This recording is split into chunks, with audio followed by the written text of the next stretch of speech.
তো আসসালামু আলাইকুম বন্ধুরা। বুধবারই এফএমের পক্ষ থেকে সবাইকে শুভেচ্ছা ও স্বাগত। বরাবরের মতো চলে আসলাম আমি মোহাম্মদ সবুজ।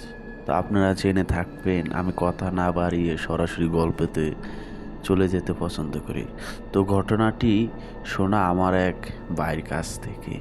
ভাইয়ের বাসা বরিশাল। তো ভাই বলেছিল বরিশাল তার বাসা। তো তার বোনের বাসা বরিশালের সদরে। তো সদরের ওই জায়গায় ছিল ওনার বোনের বাসার পিছে একটা সীতাখোলা। তো ওনারা বাসা ভাড়া নেওয়ার আগে বুঝতে পারেনি যে ওই বাসার পিছে আছে একটা ভয়ানক সীতাখোলা। তো একদিন 2 দিন 10-15 দিন কেটে যায়। তখন তারা আস্তে আস্তে বুঝতে পারে কেউ একটা রাতে হু হু করে কেঁদে ওঠে, হু হু করে কেঁদে ওঠে। তো তখন তারা ভাবলো এত রাত্রে কে কাঁদতে পারে। তো যার কাছ থেকে শোনা তার বোন বলল, দেখ তো ভাই, কে কান্না করে বাহিরে। তো ভাই বলল, দেখো আপু, এত রাত্রেও কে কান্না করবে, দেখ অনেক কষ্ট নিয়ে সে কান্না করতেছে, হু হু করে এমন ভাবে কাঁদতেছে, আবেগী ভাবে, যা ভাষায় প্রকাশ করার মতো না। তো ভাই দেখতে পেল যে বাইরে কেউই নেই। তখন সে তার বোনকে বলল, বোনা, তুমি মনে হয় ভুল শুনতে পেয়েছো, বাইরে তো কাউকে কান্না করতে দেখতে পাচ্ছি না। তো ও দিন রাত্র কেটে যে গেল এইভাবে। তো পরের দিন ওনাদের পিসের যে বারান্দা, ওই বারান্দা ওনার বোনে ঘুরতে গেল। ঘুরতে বলতে আর কি, একটু হাঁটতে, বারান্দার বাইরের আবহাওয়াটা দেখতে বলে সেই জন্য আসলো। তো এসে দেখতেছে কে যেন একটা হাঁটতেছে, সাদা কাপড় পরা, সাদা কাপড় পরা শুয়ে হাঁটতেছে, একবার এদিকে যায় একবার ওদিকে যায়। একটা সীতাকলা শুধু সে গড়তেছে, একটা সীতাকলার চারোদিকে সে গড়তেছে খুবই। তো সে ভাবলো যে এত রাত্র কে এখানে ঘুরতে পারে। সে ডাক দিল, কে এখানে ঘুরতেছে এত রাত্রে। আর সেই ভয়ানক আত্মাটি যে ওনার দিকে তাকালো, উনি সাথে সাথে একটা চিৎকার করে ওই জায়গায় অজ্ঞান হয়ে পড়ে যায়। তো ওই জায়গায় অজ্ঞান হয়ে পড়ে যাওয়ার পরে তার মা ভাই সবাই ছুটে গেল যে কি হলো। দেখতেছে যে তাদের বোন ওই জায়গায় অজ্ঞান হয়ে পড়ে আছে। বলল, তোমার কি হয়েছে, তুমি এই জায়গায় অজ্ঞান হয়ে পড়ে গেলে কা। আমি দেখলাম যে ওই জায়গায় একটা উঁচু টিলার মতো কি যেন আছে, আর ওটার চারপাশে একটা লোক সাদা কাপড় পরে শুধু ঘুরতেছে, শুধু ঘুরতেছে। ঘটনাটি আপনাদেরকে বলতেছি আর আমি নিজেও ভয় আচ্ছন্ন। তো ঘুরতেছে, তখন তাকে আমি ডাকলাম যে কে এখানে এত রাত্রে তুমি ঘুরতেছো নির্জন জায়গায়। তখন আমি যে বিরসি একটা মুখ দেখতে পেলাম, যা ভাষায় প্রকাশ করা না।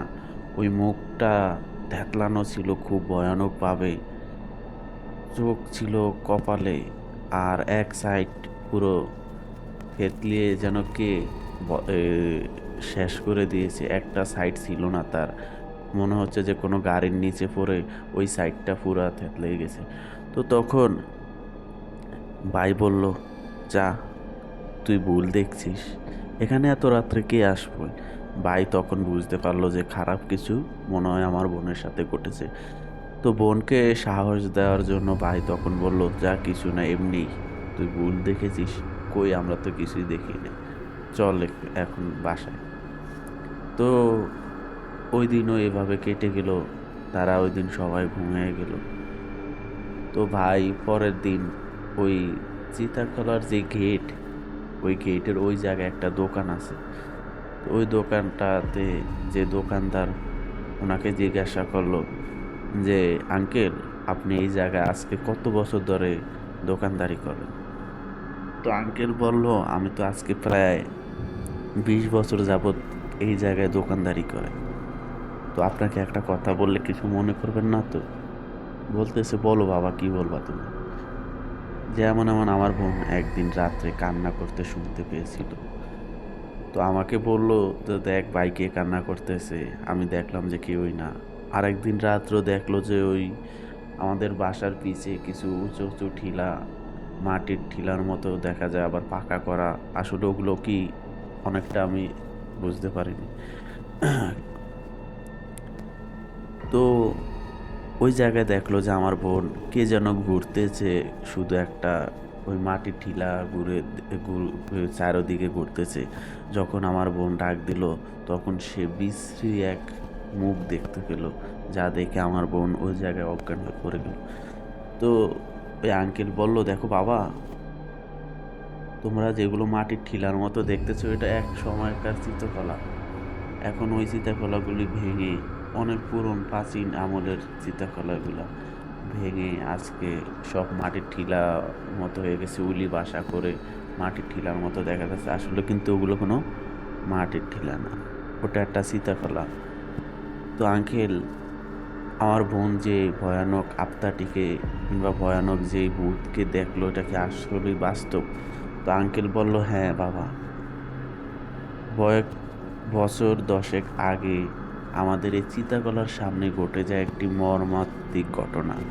যে আঙ্কেল, কি হয়েছিল? তো এখানে এক হিন্দু নাপিত থাকতো।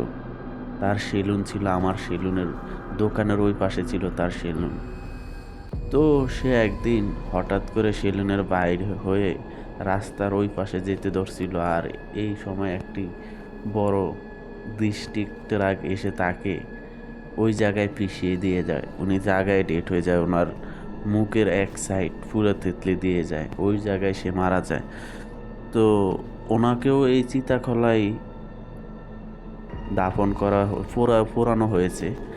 তো তারপর থেকেই অনেকেই তার সেই ভয়ানক মুখ দেখতে পায়। তো আঙ্কেল, সে যে ওই একটা চিতাখোলা গড়তে থাকে, একটা মাটির টিলা গড়তে থাকে, ওটা কি? তো তখন আঙ্কেল বলল, দেখো বাবা, ওই হিন্দু লোকটার কোনো আত্মীয় স্বজন যারা ছিল, তারা তাকে ভালোভাবে সৎকার করেনি। তাকে যেমন তেমন করে ওই জায়গায় নিয়ে পুড়িয়ে গেড়ে রেখেছিল। তারপর থেকে ওই ওনার যেই আত্মাটি, ওই আত্মাটা সবসময় ওই মাটির চিতাকলা টিভিটার চারপাশে ঘুরতে থাকে আর কান্না করে যে আমাকে কেন এইভাবে মারা যাওয়ার কারণে সে শুধু কান্না করে যে আমি এইভাবে তো মারা যাওয়ার কথা না। তো আঙ্কেল বলল, দেখো বাবা, তোমরা সাবধানে থাকার চেষ্টা করো। ও কারো ক্ষতি করে না।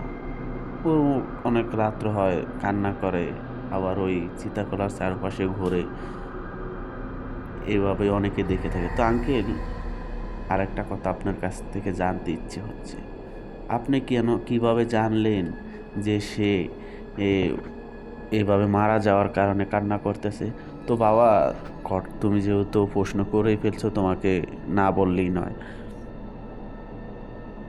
কয়েক আরও 2-3 বছর আগে এক অল্প বয়সী ছেলেকে ওই ভূতটি ধরেছিল, ওই হিন্দু ভূতটি ধরেছিল। তো তখন ওই ছেলেটিকে ধরার পরে সে শুধু কান্নাই করতো আর বলতো, আমাকে এভাবে তোরা কেন মেরে ফেললি, আমাকে তোরা এভাবে কেন মেরে ফেললি, আমি তো এভাবে মরার কথা ছিল না। আর আমাকে কেন তোরা ভালোভাবে সৎকার করলি না, আমাকে এভাবে নিয়ে আগুন দিয়ে পুড়িয়ে এই জায়গায় ফেলে রাখলি। তো তখন আমাদের এই জায়গায় ছিল অনেক বড় এক তান্ত্রিক সাধক ছিল। তিনি ওই ভূতকে ওই বাচ্চার কাছ থেকে ছাড়ায়, আর তখন ওই ভূতকে জিজ্ঞাসা করে যে তুই কেন ওই বাচ্চার সাথে আসলি, আর কেনই বা এত কান্না করতেছিস? তখন ওই ভূত বলল, দেখেন, তান্ত্রিককে বলল যে আমার এভাবে মৃত্যু হয়েছে, অকাল মৃত্যু, যা কখনই হওয়ার ছিল না, যা বিধাতার বিধান ছিল, আমি তারা এত অল্প বয়সেই মারা যাব, কিন্তু আমার আত্মীয় স্বজনরা আমি মারা যাওয়ার সাথে সাথেই যেমন তেমন করে আমাকে পুড়ে এই মাটিতে আমার হাড়গুলো যেমন তেমন করে গেড়ে রাখলো। কোনো অনুষ্ঠান করলো না, কোনো সৎকার করলো না, কোনো কিচ্ছুই করলো না। এই কারণে আমার আত্মাটি এখনও খুবই শোকাহত হয়ে আছে।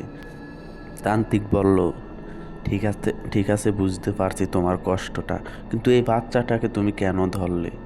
বলল যে বাচ্চাটা এই চিতাকলা এসে অনেক কান্না করতেছিল যে আমাকে কেউই ভালোবাসে না, ওর বাবা না যেন মা ওকে মেরেছে। তো আমারও অনেকটা ওর প্রতি মায়া জমে গেল।